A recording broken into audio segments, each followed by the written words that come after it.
Hey, with interest rates staying high, one of the biggest things I'm hearing from buyers right now is affordability is a big issue. And when affordability is an issue for home buyers, they tend to be more picky in the homes that they're selling. So we're starting to see homes that maybe are a little quirky or just aren't quite ready for the market yet, sitting on the market and accumulating days on market. And that is never great if you want to sell for top dollar. So today I'm going to go over some of my top tips for my home sellers to make their homes shine and make sure they're not just sitting on the market, accumulating a bunch of days on market. So if you're new to the channel, my name is Steve. I'm a team lead for the Three Rivers real estate team based out of the Twin Cities of Minnesota. I produce content for people just looking to buy, sell, invest in homes, in real estate right here in Minnesota.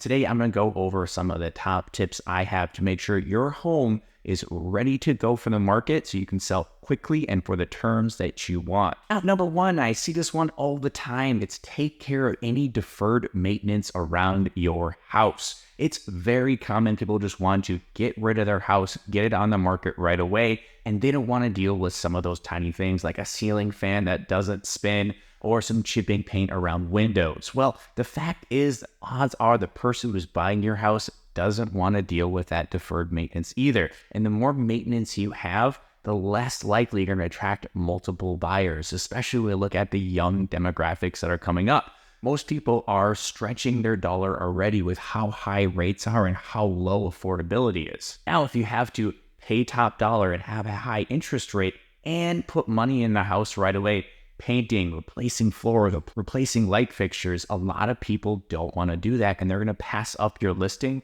or they're going to show you a low offer. So to avoid this, take time, get that deferred maintenance taken care of. Get a handyman in there, take care of stuff. And one of the biggest tips I have here is make sure you have another set of eyes coming through your house to help you identify what those deferred maintenance points might be.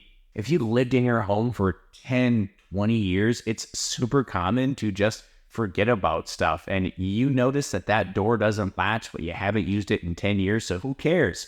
The person buying your house might care. That might be an office or a kid's room for them, and they need that door to latch, and they don't want to deal with having to replace the door. So get another set of eyes in there to help determine things that you've just kind of lived with over the years. Get that stuff taken care of before you put it on the market. It's not only going to appeal to more buyers, but it's not going to become an inspection issue for you later down the road. Next up is start decluttering. You want your house to show in the best possible light. And in order to do that, you need to get your stuff out of the way so people can see everything. They can see the nooks and crannies. They can see how much space your rooms have. And it's hard to do that with your stuff laying around. One of the biggest keys to selling homes is trying to make that emotional connection for home buyers when they're walking through so they can start envisioning that home with their stuff in it. But it's very hard to do that when your stuff is everywhere. So as soon as you think you're going to start selling, start packing things up right away.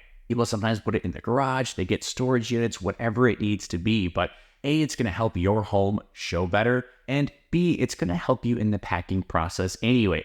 Packing kind of sucks, and it takes a lot longer than you think it's going to. So start that process of packing and decluttering right away. It's definitely going to help your house sell quicker, and it's going to get you moving in that right direction quicker. All right, number 3, and this is a big one. If you don't do anything else in any of these tips that I'm saying, do this one, and that is deep clean your house. This will make your house literally shine, and it will give you the best opportunity. You can't do anything else. Clean, clean, clean. Shampoo carpets, clean windows, clean in the nooks and the crannies and under tables, in cabinetry, everything you can think of. If you do nothing else, deep clean the house, especially if you have animals or there's smells within the house. People very intuitively, one of the first things they might notice about your house is the smell. As soon as they open that door, they're going to get a waft of what's happening inside the house. And if it's really stinky or grimy or something like that, they're immediately going to have a very bad first impression of your house. Taking the time to deep clean really is going to help alleviate this. And again, most people might say, well, the house had nothing to do with cleaning. We're going to clean when we move out. But you've got to get buyers loving your house from day one. It's really hard to love things if it's really dirty. If you were to go buy at a used car lot and it was filthy inside, would you really want to test drive it? There's not much difference than your house. showings are test driving of your house essentially in a way. So if it's dirty and it's messy and it's cluttered, a lot of people just are going to be very turned off, and they're not really going to take the time to look into your house like they should. So be sure to deep clean before you get that home on the market. All right, if you're prepping early and you have time, be sure to consider lightening up your home. And there's a couple different ways to do this. One, you can do lighter colors within your house. Whites and grays have been popular for a long time, and warm tones like tans are definitely coming in. Painting and carpet are probably the biggest bang for your buck if you're going to invest money in your home to get it on the market. And putting in a nice brighter carpet with some brighter paint around it can really help that space brighten up and show better and photograph better. Additionally, take a look at your literal lights, your light bulbs. If you have low wattage bulbs or dim lights, swap those out, put in higher, brighter lights to help that home show, especially when you consider that a lot of home showings happen later in the evening, that a lot of times the only lights they have are the lights that are being turned on within the house. So make sure they can see everything. The house is nice and bright. And you know what? Maybe consider swapping out a few light fixtures while you're at it too. Really help brighten the space, tie into the new paint and the new carpet.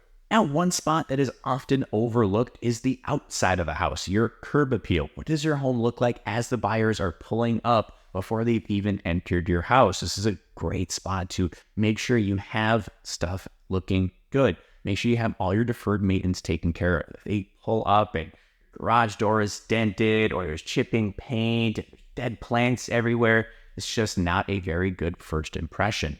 Specifically, you really want to pay attention to that area right outside your front door. Often when people are showing up to do showings, there's a lockbox that the realtor has to open up. Well, while they're waiting for the realtor to open up that lockbox, what are prospective buyers doing? They're looking around. They're waiting for them to open up the door.